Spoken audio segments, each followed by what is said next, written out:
কোটা সংস্কার আন্দোলন যেটা ছাত্রছাত্রীরা করেছেন, সেটার মূলে কি ছিল? এই যে আমাদের অর্থনৈতিক, সামাজিক এবং রাজনৈতিক যে বৈষম্য, এই বৈষম্যর ফলে সমাজে একটা বিভক্তি সৃষ্টি হয়েছে এবং এই বিভক্তিটা ক্রমান্বয়ে বেড়ে যাচ্ছিল।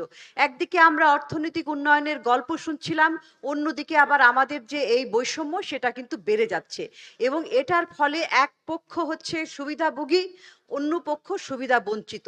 এই সুবিধা বঞ্চিতদের মধ্যেই কিন্তু এই ছাত্রছাত্রীরা পড়ে গিয়েছেন এবং তার ফলে তাদের চাকরি পাওয়ার ক্ষেত্রে কোনো সুযোগ সুবিধা নাই। সেখানে দলীয় একটা কোটার প্রচলন করা হয়েছিল, যার ফলে তারা এই মেধার বিকাশ ঘটাতে পারছিলেন না এবং আমরা সেটারই বহিঃপ্রকাশ দেখেছি, ক্ষোভ এবং হতাশা, বঞ্চনার একটা বহিঃপ্রকাশ।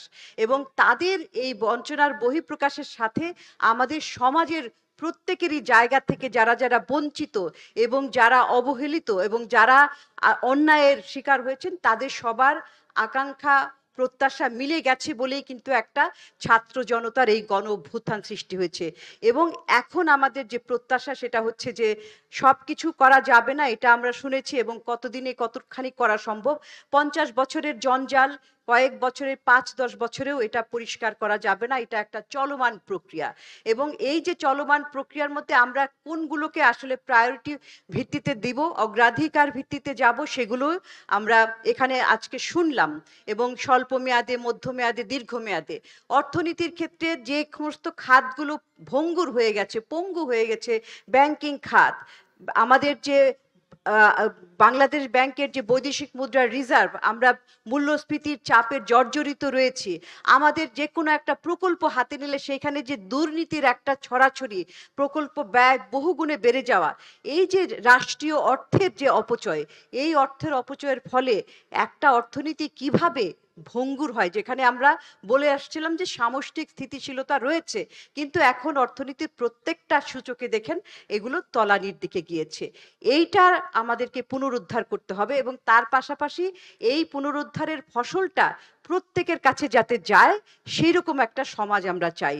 এবং সেজন্যই ছাত্রছাত্রীরা বলেছে যে বৈষম্যহীন সমাজ, এবং বৈষম্যহীন সমাজ করতে গেলে আসলে একটা নির্বাচন হবে, আরেকটা নির্বাচন পরিবর্তন হয়ে আরেক সরকার আসবে, সেভাবে হবে না।